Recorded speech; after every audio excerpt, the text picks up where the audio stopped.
I only married you because you're the boss's daughter. It was hard dealing with you. My beloved husband said this to me with a smile as I lay sick in bed. The scarves and gloves I knit for him, all discarded as worthless. My husband outright expressing that he's done with me. Disappointed in him, I needed to hit him back with reality, to show him that he's been far wrong if he had thought everything was going his way. When he realizes, I wonder what face he'll make. Just thinking about it made me chuckle. This is a story of Chelsea Taylor. My name is Chelsea. I have been married to my husband Jack for 5 years. Although we don't have any children, we've been living happily together. Jack was a workaholic, often away from home, and there were times when I felt lonely. But understanding that it was for our living, and his dedication to make time for us on his days off, made the loneliness bearable. I got to know Jack through my father, who was originally his boss. Jack suggested I become a stay-at-home wife. That was probably a great factor for me. Thankfully, I had time for myself. So, while supporting Jack, I got along with other wives from my neighborhood, started sewing, working out.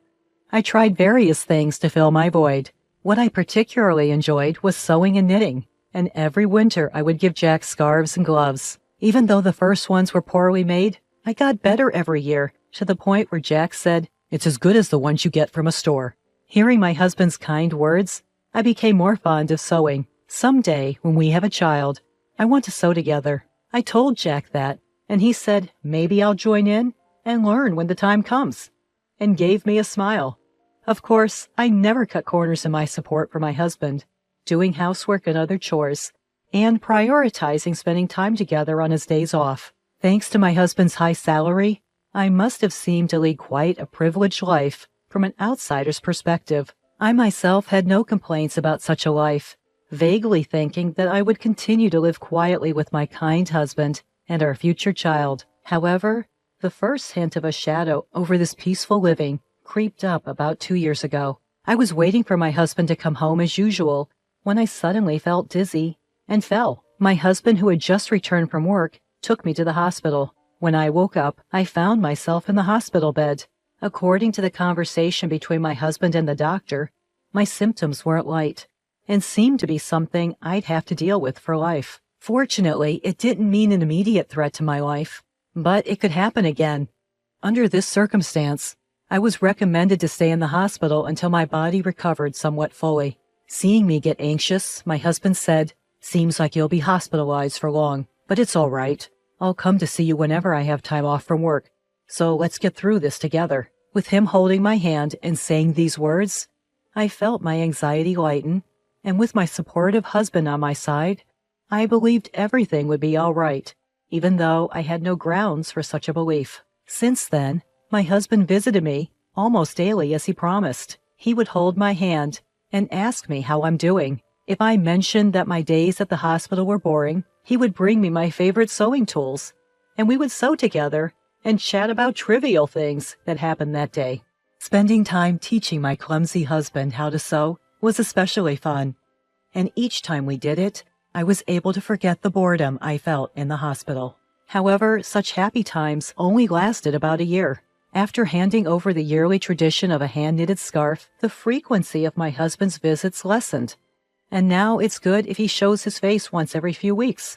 At first, I thought my husband must be busy with work and continued my sewing, planning to give him the finished product the next time he came. According to the doctor, I was told that I would be discharged by the end of the year, so I thought I would give him some gloves then. I put all my feelings into making the gloves to make up for the time we had been apart. However, when my husband came to visit me after a long while, he looked at the gloves I handed him and coldly said, "You're still making these? It's frankly a nuisance." What he then handed to me was the scarf I had painstakingly knitted for him and a divorce paper. The scarf I had worked so hard on last year showed no signs of being worn. It was just as pristine as when I had given it to him. "Has it been 2 years since you've been hospitalized? I heard you'd be discharged soon, but I can't keep taking care of you," he said. "We should get a divorce." I turned my gaze to the divorce papers upon hearing these words. Jack had already signed the papers. Seeing that, I thought, so it has come to this. To be honest, ever since he stopped visiting, I had considered this possibility multiple times. To brush off that thought, I even tried to convince myself that he was just busy with work, but the Jack I knew would never neglect me, no matter how busy he was. If his work really had gotten busier, he would have told me. I had a feeling things would turn out this way when he stopped showing up without any explanation. That's why I managed to ask him why he wanted a divorce without too much distress. I wasn't trying to cling to Jack. In fact, I knew I had probably become a burden to him, and if the kind Jack I knew said he wanted a divorce, then I guess I have no choice. But it was Jack who told me we'd get over this together, so I was somewhat curious as to why he had changed his mind. In response to my somewhat dazed question, Jack said, "Isn't it obvious? Ever since I married you, all I've had are troubles. I'm sick and tired of the scarves and gloves you give me every year. I only married you because you're the boss's daughter. How can I be expected to deal with you getting sick on top of everything else?" He laughed at me in a way that seemed to be making fun of me. He told me that he was tired of dealing with me, who had been innocently enjoying our life together. Every time I talked about happiness, love, or loneliness, it seems he thought I was a fool for it. Who can even wear a handmade scarf without feeling embarrassed nowadays? Receiving such things is a nuisance and annoying. When I looked at Jack's neck as he was talking, I saw a high-end scarf that I didn't remember giving him. Certainly, when compared to the scarf I made, it was of superior quality, and there was no need to compare which was better. I wonder if he's never used any of the items I've given him till now. He must have been irritated by them all along, and I just wasn't aware. After I was hospitalized, my father retired soon after and was no longer at the company. Hence, he didn't have to be considerate towards me anymore, and if his wife was ill, it would provide a convenient excuse at work. Furthermore, for the first year, he made a show of visiting me in between his work. I could imagine my father, prior to his retirement, often speaking about this at work, portraying my husband as a good man who works hard while caring for his ill wife. It was obvious that he had established this persona and was well regarded by his colleagues. That was what he wanted, and it seems the value he saw in me was realized when I fell ill. When I voiced these thoughts, my husband looked surprised and confessed, "Well, it did make work easier. When I spoke about you, everyone was sympathetic and treated me nicely. If I worked a little overtime, I was praised for being diligent and responsible. If I wanted to take a break, all I had to say was, 'My wife is,' and that was it." He admitted this without any sign of remorse. He had skillfully used my situation to his advantage in ways I wasn't aware of. "My name's up for the next promotion. I mean, they're all idiots, but I have to thank your illness for that." As I listened to him with my eyes downcast, I lifted my gaze after he finished talking. What I saw was an ugly grin, and the man I loved was nowhere to be found. I understood that this was his true nature. "Well, if I could be of help, that's good. We probably won't see each other again, so take care." I simply said that and handed back the divorce papers. He had no use for me after receiving them and quickly turned on his heel to leave.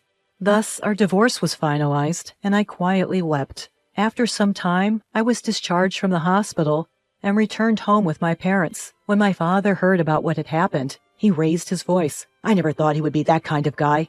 But to me, it didn't matter anymore. I calmed my father down and told him that I wanted to move back to my parents' home once I finished tidying up the house. My parents were understanding and told me to do what made me happy. For now, I decided to live with my parents. Before that, I decided to visit the house where I had lived with my husband. However, a problem arose. The front door lock wasn't working.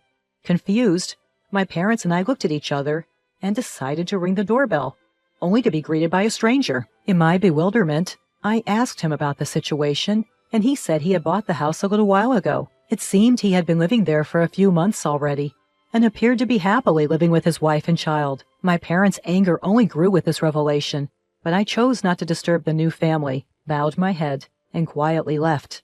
However, I couldn't just let things be, so I immediately contacted my husband. He casually responded on the phone, "Ah, yeah, I sold it while you were in the hospital. I'm keeping the sales money as compensation. It was my house to begin with, so you have no complaint, right?" I couldn't help but let out a sigh at his nonchalant words. I wished he had told me sooner. From what I gathered from the new owner, the house had been sold quite a while ago. My husband probably put it up for sale about a year ago, around the time he stopped showing up. Even if he intended to divorce me at that point, selling the house without any discussion was just outrageous. I had already learned about my husband's true nature. But this was beyond belief. Our divorce had already been finalized with the submission of our signed divorce papers. However, since I was in the hospital, we had agreed to discuss compensation and asset division after my discharge. We had planned a meeting for next week, but my husband had taken an action on his own, which was just unbelievable. What was even more troubling was that my husband didn't seem to think he had done anything wrong. That's why I told him calmly over the phone, "You really don't know anything, do you?" "Huh? What do you mean?" he asked, sounding puzzled, to which I responded, "I'll explain in detail next week." And then I hung up. I smiled at my worried parents and told my father I had a favor to ask. I shared my thoughts with him and asked him to prepare for what was to come. "I see. I got it. I'll prepare the necessary documents. The discussion is next week, so there's not much time, but we'll manage somehow," he said, offering a slightly troubled smile. As a father, he probably feels some guilt for recommending my husband to me. His anger at my husband seemed to fuel him to do whatever he could. I thanked my father and waited for the day of our discussion. Imagining my husband's face at that time brought a smile to my face for the first time in a while. With my father's help, I prepared for the meeting. The place we chose for our discussion was at my family's home. My parents and I sat in a line, with my husband sitting alone across from us. Surely he knew that my parents were angered by the divorce, but he didn't seem to care anymore. He probably thought there was no longer a need to be mindful of my parents. His composure was unshaken. Even a hint of a smile was visible on his face. His demeanor was nothing short of insolent. "I'm the victim here. However, I don't intend to demand too much alimony. The proceeds from the sale of the house will suffice," he said. His words conveyed a sense of magnanimity, as if he was making a compromise. Seeing his attitude, my father's face turned crimson, but I gently placed my hand on his, trying to calm him down. In this discussion, the one who would be at a disadvantage is not us, but my husband. Knowing this, there was no need for us to be unnecessarily upset. "There's something important we need to discuss first," I said. As I spoke, my father presented a document. It was a paper proving that the land on which my husband's sold house stood was owned by my father. Indeed, the house was in your name. There's no disputing that. However, the land on which the house stands is my father's property, and he still holds the title to it. That should be clear from this document, right? Upon hearing my words, my husband slightly furrowed his brow. "So what? The house was mine regardless. No one has the right to complain. Do you think you can retaliate against me with that?" He chuckled and sighed in a manner that suggested he found the situation ridiculous. It's true that even if the land title is in my father's name, there's no problem with the sale of the house, as long as the house is under my husband's name. My husband must have looked into this matter before selling the house, and indeed, there were no legal issues with his actions. However, this is only from a legal perspective. For the family that bought the house, this would create a significant issue. You sold the house, didn't you? But considering we have the rights to the land, my father can demand rent from the family living there. Won't that cause them trouble? The situation is different from what they were told. Neither my father nor I intend to take such a course of action. However, that does not mean we are willing to relinquish the rights to our land for nothing. In that case, the action we would take is to sell the land to the family. We wouldn't go so far as to ask them to leave, nor do we plan on charging them monthly rent. But naturally, it would be problematic for us if they did not purchase the land. Originally, that land was something my father had gifted us to live on, not to be freely given away to strangers. And if that happens, I hear the family who bought the house could sue you, because, as I said earlier, the deal was not as they had been told. Imagine the frustration. They finally buy their dream house, only to learn the land is owned by someone else, and they now have more expenses. After obtaining the proof of my father's land ownership, we immediately went to that family. Once we explained the situation, they were understanding. They reasoned that if there's any trouble, it's the seller's responsibility. Therefore, if the negotiations here don't go well, they would end up suing my husband. Seeing my husband's face turn pale, I could tell he understood my point. He seemed to realize that no matter what, he would incur a significant amount of money due to his mistake. In a trembling voice, he asked, "What should I do then?" To this, I smiled and responded, "The family could purchase the land from us and consolidate the ownership. Then you make up for that amount. This would settle everything smoothly. In this scenario, The family won't have to unnecessarily sue my husband. If the family becomes the owners of both the house and land, all the current issues will be resolved. Of course, they weren't informed about the land price when they bought the house, so they will likely charge my husband for it, but that's not their family's problem. The issue would be that because the land is in a prime location, the cost of the land could be higher than the sale price of the house. Even if my husband gives up all his assets, it won't be enough. In the end, he won't have a penny left to his name.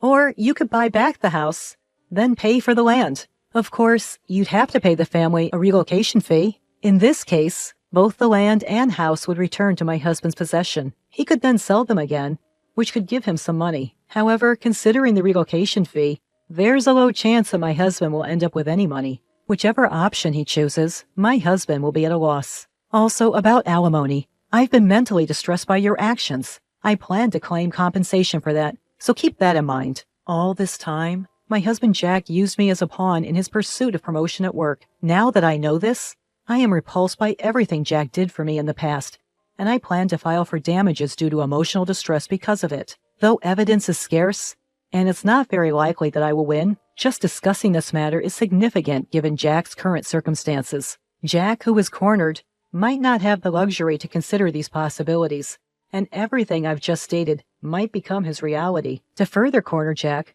my father continues, "Even though I'm retired and no longer part of the company, I have many acquaintances. I've been chatting frequently with my former subordinates recently. They've been telling me what you thought of my daughter and what you did. Everyone has been looking down on you, Jack." With a cheerful smile, my father shares this news, and Jack finally realizes the situation he's in, the status he had built in the company using me, and the money he gained by selling the house without my consent. Neither of these are in his hands anymore. Now, let's discuss what comes next. Now that you understand your circumstance, we have to decide about the division of property, compensation, and the house. I join my hands together and smile. My smile hasn't changed compared to the ones I've shown Jack before, and I'm sure I was beaming more than I ever had since our separation. I hope you fully comprehend that the fate of your assets will be decided in this very meeting. Drawn in by my words, all Jack could do was force a laugh, with tears in his eyes. The subsequent negotiations were in my favor, and Jack agreed to pay me alimony. We also agreed that Jack would pay for the land where the house stands, and we later explained this to the family who bought our house. As a result, everyone except Jack benefited from these discussions, and Jack ended up losing everything. The rumors my father initiated began to circulate within the company, causing Jack to lose his standing, and his potential promotion was put on hold due to concerns raised by upper management. The rumors continued to spread,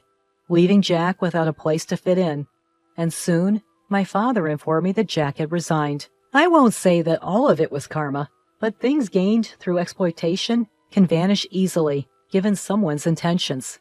What Jack thought he had achieved was merely transient. As for me, I'm currently living in my parents' house and running a sewing class.